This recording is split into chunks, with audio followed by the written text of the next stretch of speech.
Greetings, one and all. Welcome to the lower right side of my bedroom. In front of all my DVDs and everything. What a great set, huh? Can we get a round of applause for the guy who set this up? Right.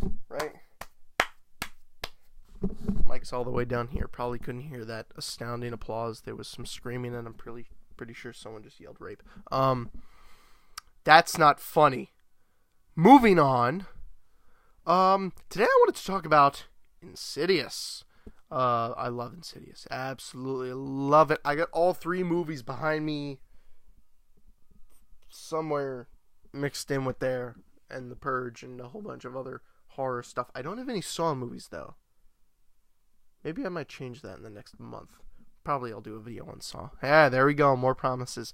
Anyways, back on topic. Enough tangents. I want to talk about Insidious and what I believe sets it apart from most of the other shit ghost horror movies that have been coming out.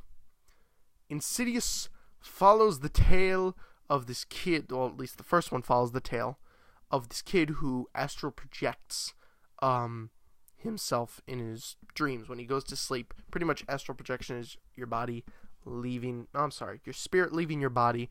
This little boy does it in his sleep, can't control it.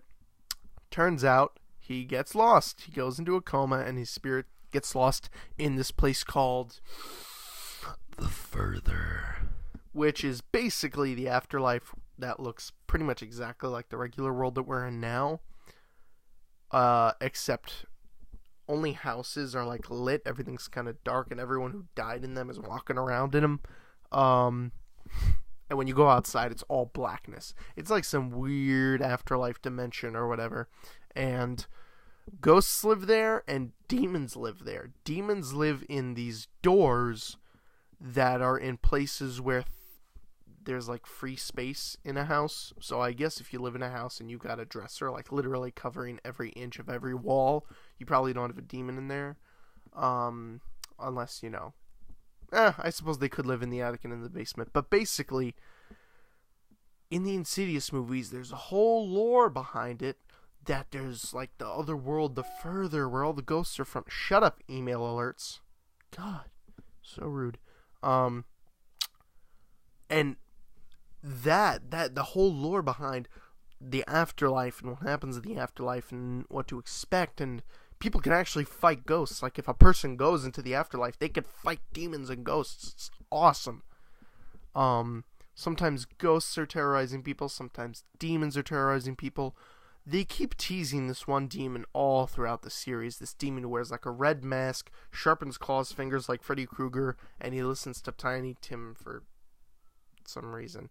And he lives in the house up in this weird thing. I don't really know how to explain it. Basically, in the first movie, they have to rescue the little boy, bring him back from the Further. It's all fine and well. It ends up great, except when the father comes back after bringing the boy back, turns out he's possessed by some old ghost who kills the medium who helped them get over there in the first place. And then the next two movies continue this strange cycle of, hey, this is a sequel to the second one is a sequel to the first one, and then the third one is a prequel to the first one. Which, come on, I want to know what happens to the rest of the story. I like the background of all the characters. Really like the main woman, the medium. She's awesome. She's like the link between everything. And after she dies, it is depressing, but after she dies, she kind of has this whole, hey guys, don't worry about it. I'm still here in the afterlife and I'm doing great. So that's fantastic. It's like even after the character dies, they're still using her. She's still around. She could still help people, which is super awesome. And the two guys that worked with her while she was alive, these two guys who ran like a camera show and were not fake exorcists, but just really shitty ones, really shitty ghost hunters. They're still working with her while she's a ghost. She's walking around and she's helping people from the afterlife, which is pretty awesome. She didn't get to pass on to, I believe heaven is in the lore of the Insidious films. I think so. Hell certainly seems to be, or at least the Further. It would be easier to explain that either you go to heaven or you go to the further, in which demons and ghosts who cannot rest stay eternally. And in the further, this is once again going into the lore of the afterlife.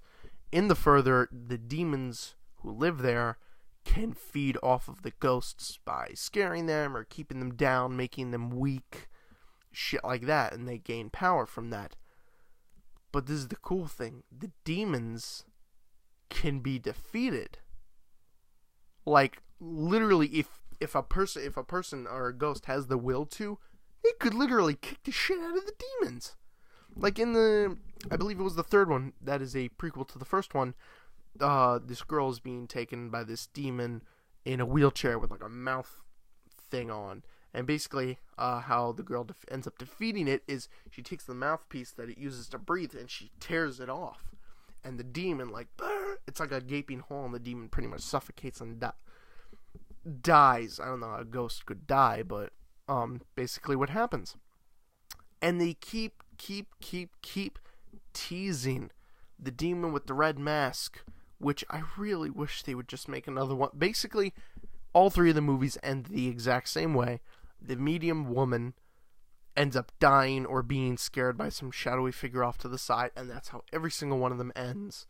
It does go into explanation about who the demons were, and there's this whole backstory with this serial killer who's a ghost, whose mother was abusive, so for some reason, that was another thing. The medium ends up going back in time, because apparently when you go into the further, you can travel through time for I don't know why. But basically, I think it was in the second one, the medium goes back in time after she dies and kills the mother of the serial killer, thereby he doesn't grow up into an asshole. I don't know how she changes time by going into the afterlife. That's when the second one, at the end of the second one, that's when the trilogy started to get really questionable. Didn't understand it. But hey, I guess it's whatever. Other than that, I could talk about literally, like, there's so many things you could bring up and so many implications that you could go into about the Insidious movies that I think people don't draw enough attention to. It's really, really interesting shit, but people just don't talk about it, because I think people look at Insidious, look at its basic horror themes, and say, you know what, it's probably just like Paranormal Activity and every other thing. It's not. It is so different. I love it. It actually explains shit, and it goes into way more than just ghosts or demons. There's like this other shit in there. It's really interesting, and I would definitely suggest checking all three movies out. Pretty fantastic. The main characters, of course, the people you're supposed to give a shit about are, of course, completely bland. Except, unless they're like the little boy with astral projection, in which he plays a pivotal role.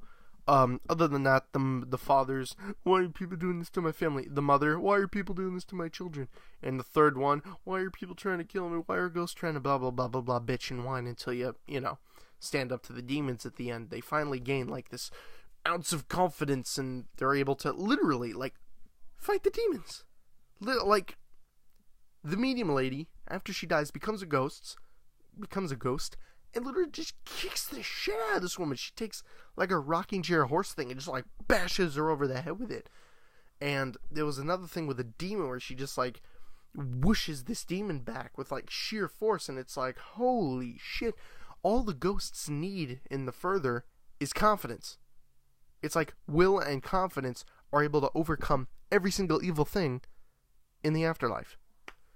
And I found that super interesting, but it's also super hard because all the demons keep them down with all the sins and atrocities that they committed in their life. So, once again, video going on 10 minutes, so I'm probably going to have to end it around here. The Insidious trilogy, try it. Definitely just look through it. Give it one good full watch through. If you want to watch it in chronological order, it's 3, 1, 2. So, I think that's going to do it for this video. I will see you all next time, and here's hoping they make another one.